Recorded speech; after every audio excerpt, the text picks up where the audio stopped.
Parang unti-unting lumalamig ang ihip ng hangin.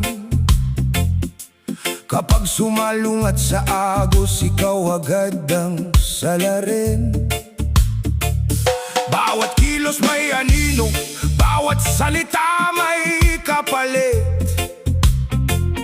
Pag hindi ka sumunod, may kasok at magigipit. May batas pero bakit may sarili silang dalang timbangan?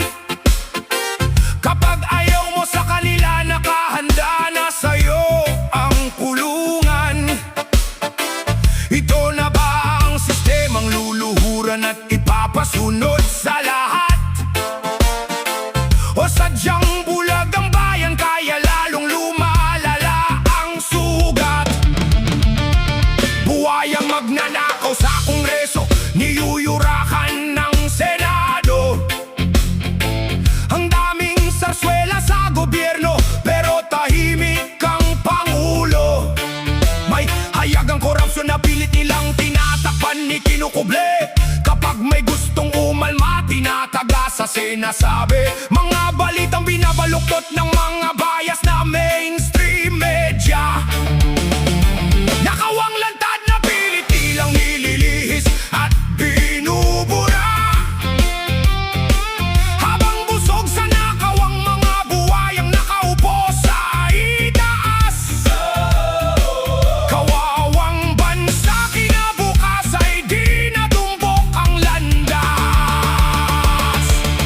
Bakit hinayaang umabot sa ganitong sitwasyon?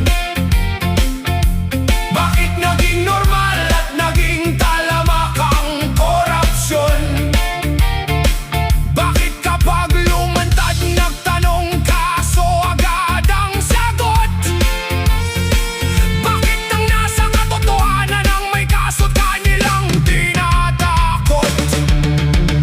Gising mga Pilipino, wag nang magbulag-bulagan. Kapag tulog ang mamamayan, lulubog tong ating bayan. Gising mga Pilipino, buksan na ang isipan at mga mata. Kapag tahimik lang tayo, mas namimihasa ang mga buwaya. Hindi ito chismis lang, kinabukasan ng bansa ang nakataya. Kapag bulag ang Pilipino, Pilipinas ang kawawa. Huwag hayaang katotohanang hayag palitan ng kasinungalingan. Pagkat ang bahay na nakatira'y tulog at walang pakialam, madaling nakawan. Sa social media, kaliwat kanan ng mga palabas na kwento, pero bihira ang tumigil para mag-isip ng seryoso. May nagsasabing scripted, may nagsasabing palabas, pero bakit taong bayan pa rin ang kawawa? Sa wakas, institusyon bang matatago, unti-unting nilalamon? Kapag tanong may bawal, paano pa tayo babangon? Hindi ito simpleng eksena o drama sa telebisyon.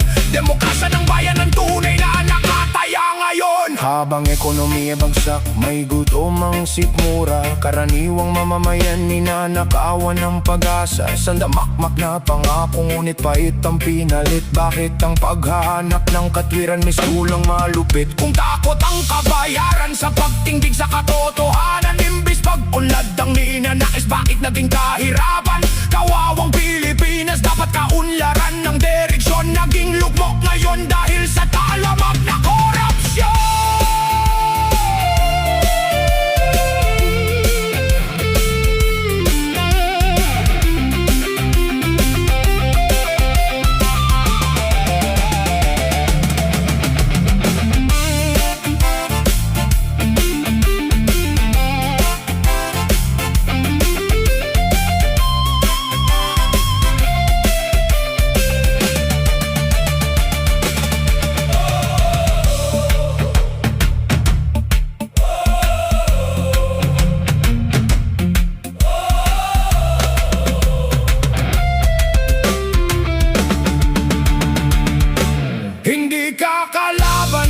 nagtatanong ka sa maling gawa.